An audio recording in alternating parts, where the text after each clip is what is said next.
Soy la voz de un pueblo.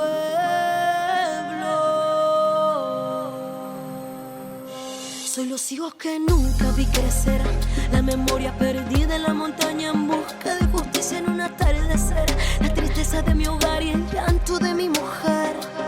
Sentí el dolor por mi vena recorrer, yo no lo decidí, hasta la vida me tocó perder. Soy la voz que apagaron, víctima del conflicto que esos sueños arrebataron. Estoy aquí sintiendo, queriendo rectitud y equidad para mi pueblo, en busca de transformación para la nueva generación.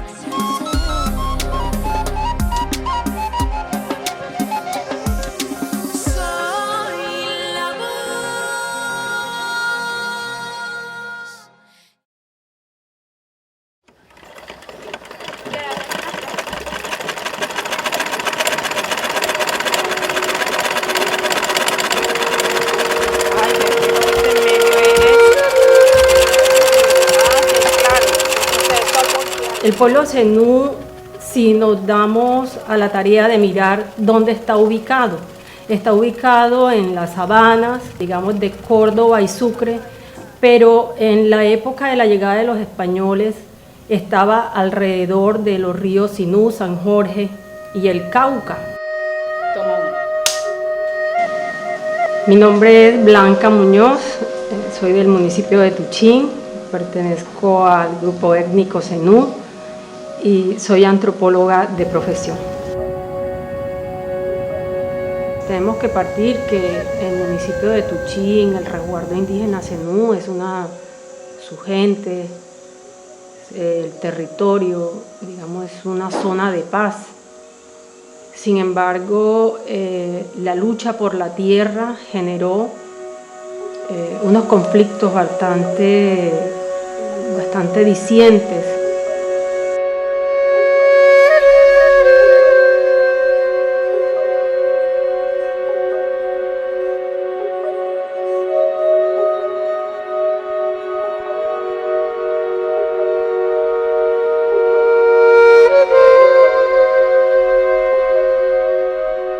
Hicieron los famosos resguardos coloniales concedidos por la colonia española, y este es un resguardo que se concedió en el año 1773, donde nuestros antepasados se resguardaron, pero digamos sometidos, porque no podían seguir avanzando en los procesos organizativos, en los procesos culturales, porque entonces se vino el tema de la conquista y la colonización del siglo XVI, que fue el que más arrasó con todo lo que poseía el pueblo zenú.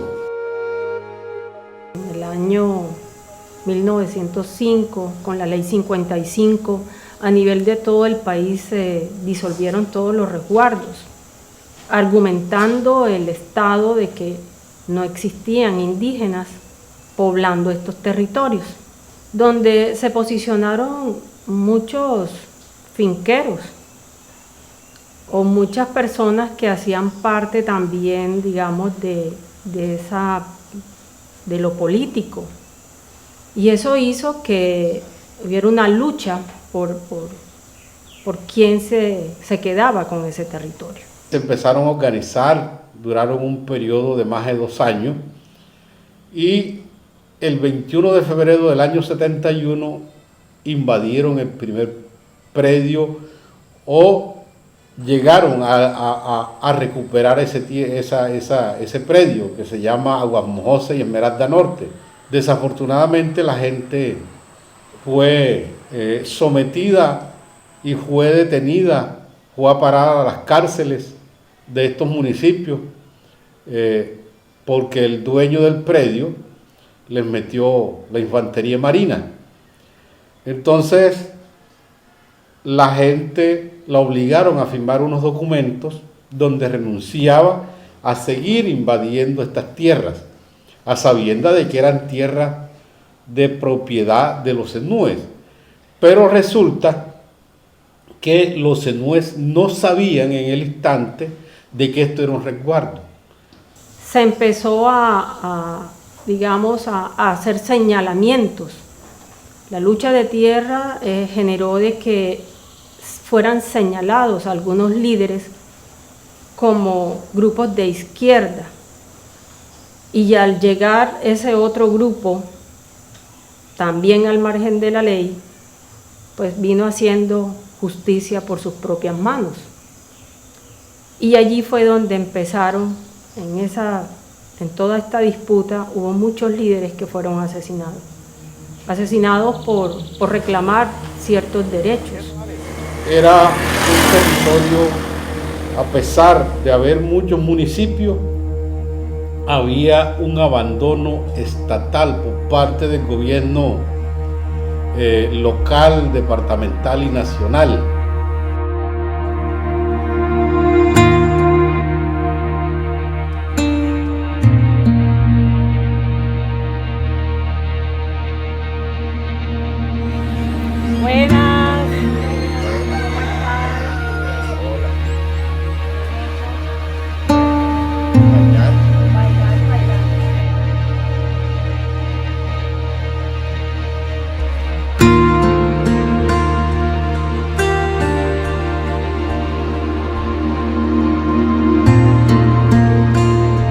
En el año 72 oí unas noticias que iba a haber un congreso de campesinos. Tuve la iniciativa, no me fui en representación de nadie, sino que me fui en la madrugada el día que se iba a inaugurar el congreso en un burro y pues un campesino sin ánimo de hablar en público. Yo fui, llamé a un señor y le dije que por acá en el Tolima, porque yo vivía en Tolima, aquí mismito, la gente no tenía tierra, entonces se comenzaron a venir líderes de Sincelejo a organizarnos como campesinos. Pero ya a medida en que ya se descubrió, nadie quería ser indio, pero se descubrió que el indio tenía muchas prebendas, eso sobró el indio así.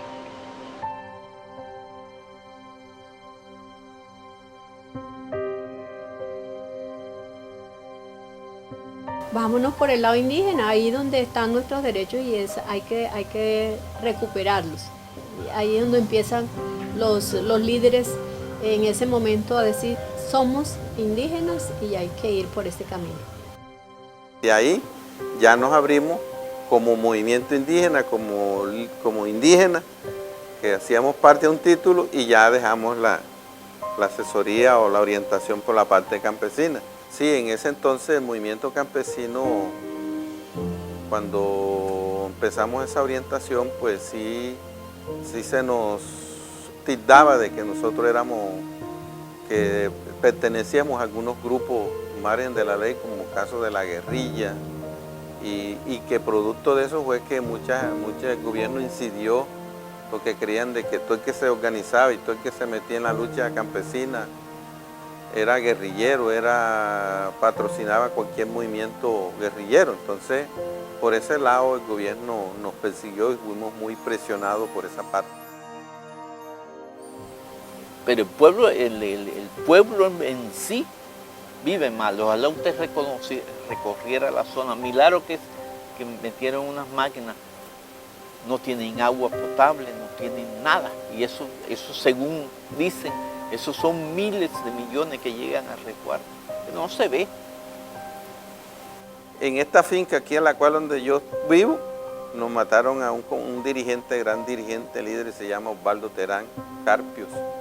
Venía de un foro de Montería y lo esperaron a las 5 de la tarde en Tuchín y lo asesinaron. Entonces de ahí fue donde ya empezamos a recibir el primer aviso me iban a dar con los líderes. Cada vez que se asesinaba a un líder, a un dirigente, a un cacique, ya nadie quería ser cacique. Ya nadie quería liderar procesos al interior de las comunidades, porque terminaba asesinado. Entonces, de esa manera creo que el pueblo zenú ha tenido en algunas ocasiones bajar la cabeza para poder sobrevivir a toda esta ola de asesinatos en las que cada día se presentaban en estos territorios. Aquí las muertes eran de alguna manera como para decir, vea, si usted hace esto, si usted sigue en esa lucha, mire lo que le pasa. Todo el tiempo existe el temor en el pueblo zenú. El temor nunca se ha ido de estos territorios. El miedo a cualquier cosa, a que sea señalado, el miedo a que la organización desaparezca, a que sus tradiciones desaparezcan. Siempre hay una organización que guarda la esperanza, pero siempre está en las familias del pueblo zenú el miedo. Pasaron los grupos de izquierda, luego de ultraderecha, el mismo Estado con programas que no apuntan a las realidades de las comunidades. Yo soy producto no de una amenaza, yo soy producto de una búsqueda directa para asesinarme el 2 de noviembre del año 97, donde asesinan al señor Santiago Polo y a la dirigente indígena Bernabé Arriondo, y yo era la tercera persona.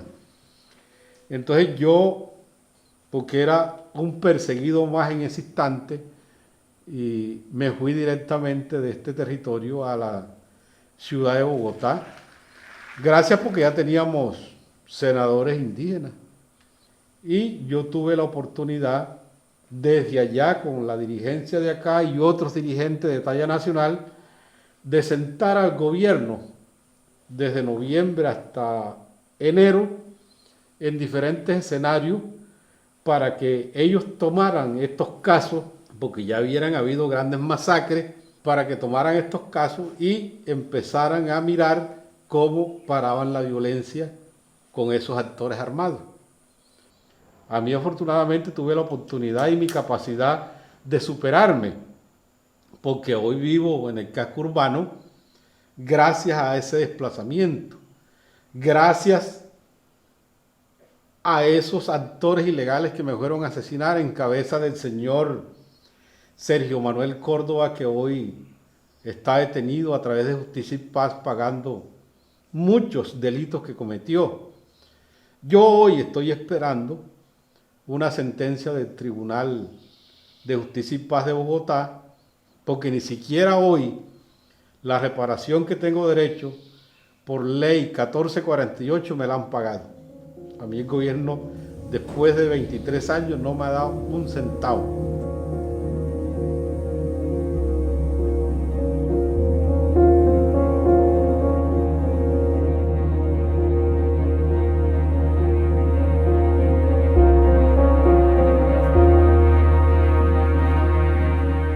Nosotros sí perdimos unos grandes dirigentes que éramos del mismo proceso, como el caso del profesor Eusebio Velázquez, como en el caso del que fue secretario general de la UNIT, Luis Arturo Luca, que fue mi primo hermano, como en el caso de Ramiro Sandoval, un buen docente que se formó en este mismo proceso junto conmigo, fueron asesinados por los paramilitares y otros por los terratenientes.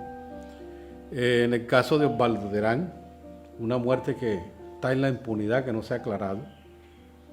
En el caso de Bernabela, que se le atribuyeron los paramilitares, eso sí ya está claro.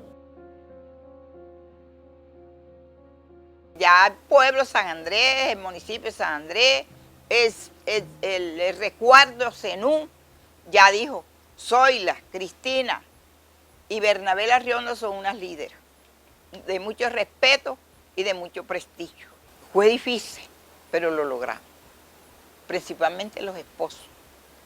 El esposo mío no le gustaba, pero nosotros les hacíamos aclaración. Principalmente que mi esposo, yo le dije, mira, tú ahora coges para allá, para el monte, a sembrar, a coger, y ¿quién te dice no vaya? Y así fuimos conquistando. Y para sacarle a las mujeres a los otros compañeros, les teníamos que llevarlos a ellos, y ellos asistían y nosotros también y ella, para que vieran que no eran cosas malas que nosotros buscábamos. Los compañeros vieron un cambio de que nosotros lo que estábamos haciendo era bueno, que las mujercitas estaban a veces trenzando, tejiendo. Bueno, por ahí logramos. Pero usted sabe que la política acaba todo.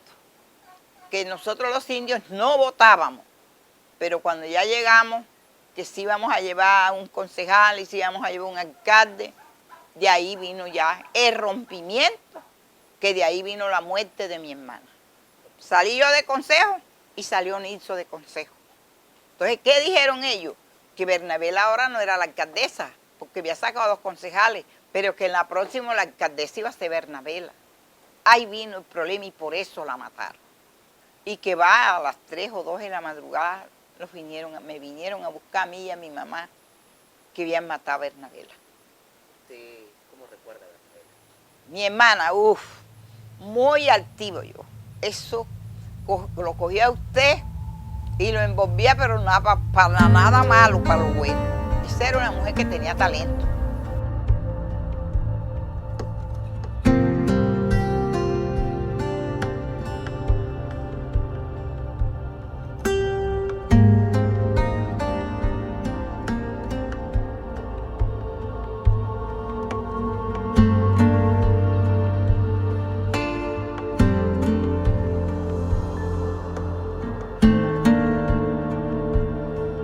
Valoramos mucho todo el trabajo que hicieron nuestras mayoras en su tiempo, en esa década de recuperación de tierras, en ese tiempo que vivieron en el marco del conflicto armado. Valoramos muchísimo esa resistencia que hoy transmiten de poder haber salido victoriosas de tanta afectación emocional.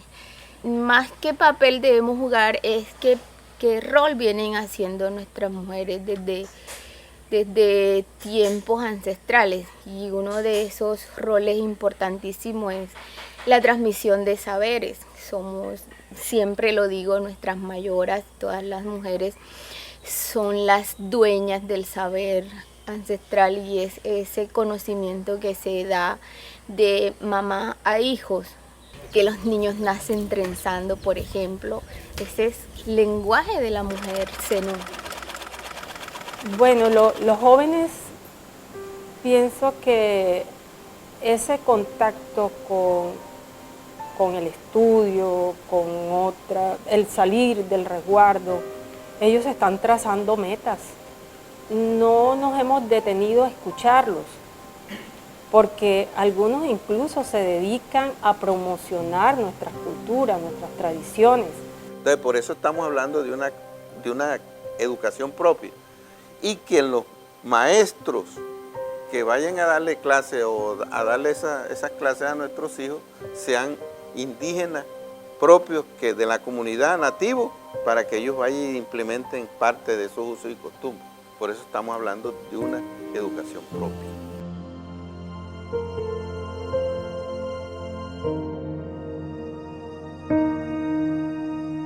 De verdad, algunas costumbres se han ido debilitando debido a la influencia de personas que han llegado a nuestra región, y las nuevas generaciones han dejado de practicar las propias y han tomado las que vienen. O sea, la influencia de muchas culturas ha debilitado las propias. Nosotros creo que nos hemos quedado con ese pasado y no salimos del círculo vicioso del pasado y de la tradición tal como están. Pero la misma cultura es dinámica, no estática. Entonces, los jóvenes hoy día están enfrentados a unas nuevas tecnologías, a unas nuevas formas de pensar el mundo, y eso no quiere decir que dejen de ser zenúes, simplemente que falta, digamos, un puente que nos una tanto a los jóvenes como a los adultos en mirar cómo ellos pueden ayudar a mejorar o a proyectar más culturalmente. Pensaría que todo este material debería estar en las escuelas, hacer charlas en las universidades. Es que lo académico no es solamente lo que está en los libros, es lo que también pueda contar un anciano de 80, 70 años, contar esta historia a través de estos medios tecnológicos, que exista un archivo de memoria histórica del pueblo zenú, que tome Córdoba y Sucre. Así como existen los archivos históricos de los departamentos, ¿por qué no pensar en un archivo histórico y etnológico del pueblo zenú?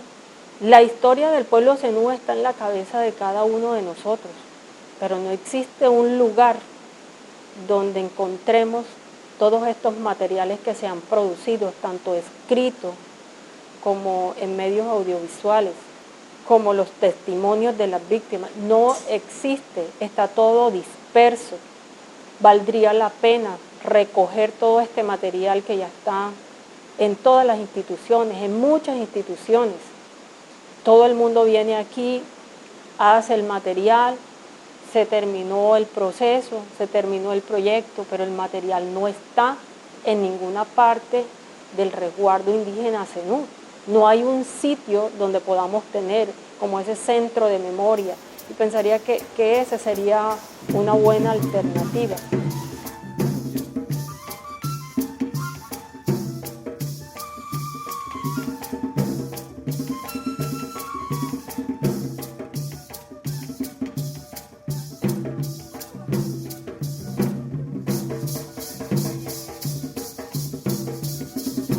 Y no esperar a que nuestros viejos se mueran, sino empezar a recoger ese material contado por ellos mismos. No esperar a que digan, bueno, el difunto tal, o vamos a hacerle un reconocimiento luego de que fallece. No, es hacer esos reconocimientos en vida, que nos permitan de pronto decir, estos son nuestros dirigentes, estos son nuestros médicos tradicionales, estas son nuestras mujeres, actos simbólicos y actos donde puedan estar las víctimas, donde puedan estar sus agresores, donde puedan encontrarse y generar de cierta manera el perdón. Y pienso que el perdón se logra cuando tú sabes la verdad, cuando tú sabes qué pasó. Porque aquí tenemos casos, por ejemplo, donde se han dado desapariciones, donde nunca más se supo de un dirigente, donde nunca más se supo si está vivo, si lo asesinaron, dónde están sus restos. Y lo que siempre, cuando tú hablas con estas familias y en sus testimonios, lo que siempre piden es saber dónde está y por qué lo hicieron. Como persona que ha vivido el proceso de violencia en carne propia, uno no olvida. Pero creo que sí es posible poder hacer ese ejercicio de perdón siempre y cuando haya verdad. Lo que ustedes hoy están haciendo es apropiado y oportuno, porque el pueblo zenú han querido mostrarlo con una cara que no es la del pueblo zenú. Cada vez que hay una injusticia y una violación de nuestros derechos, digo, Osvaldo, está presente, dame fuerza. Desde el 2005 se me fueron pasando los temores, pero a veces cuando aparecen los actores que no se han ido de la región, que lo que cambiaron fue de nombre y que todavía se sabe que amenazan o que asesinan gente, aunque ya no son los dirigentes, esos temores también llegan donde nosotros. Cuando se sepa una verdad real, muchos de nosotros vamos a descansar. ¿Y por qué duele todavía? Porque a pesar que en mi caso se atribuyeron un jefe paramilitar, nunca dijeron quiénes los acompañaron en territorio, ni quiénes de esta región estuvieron metidas en esos 2 asesinatos y en mi desplazamiento forzado. Y he pasado la cuenta de 105. Los mataban por matarlo. Que yo estoy viva aquí, que Dios me vio, pero eso mataban a uno. Apenas uno hablaba y se expresaba en una plaza, eso enseguida por la noche lo buscaban y lo mataban. Sí, lo suele. Yo tengo muertos que sí me duelen en la vida y me hacen falta. De vaina, Nitzo quedó vivo. sus vestidos rojos, alegres como era ella. Sí, señor. Era muy alegre. Ella era muy alegre. Uf, le digo que mi hermana sí era alegre. Usted lloró bastante. Que sí lloré. Todavía yo lloro a mi hermana cuando me acuerdo de ella. Uf. La voz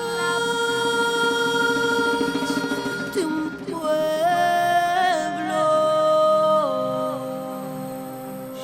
Soy los hijos que nunca vi crecer, la memoria perdida en la montaña en busca de justicia en un atardecer, la tristeza de mi hogar y el llanto de mi mujer. Sentí el dolor por mi vena recorrer, yo no lo decidí, hasta la vida me tocó perder. Soy la voz que apagaron, víctima del conflicto que esos sueños arrebataron. Estoy aquí sintiendo, queriendo rectitud y equidad para mi pueblo, en busca de transformación para la nueva